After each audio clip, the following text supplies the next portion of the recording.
rain downpours in the country compelled change for the National Local Tour US Kids Golf that was slated for the Thika Sports Club. The Junior Golf Foundation had to look for an alternative with the tournament henceforth moved to the Windsor, though also affected by the rains.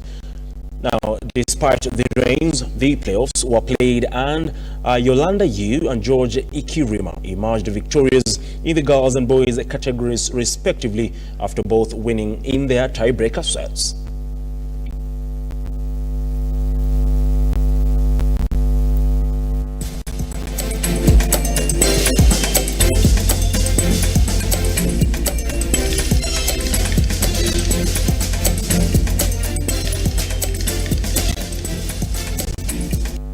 Now, the English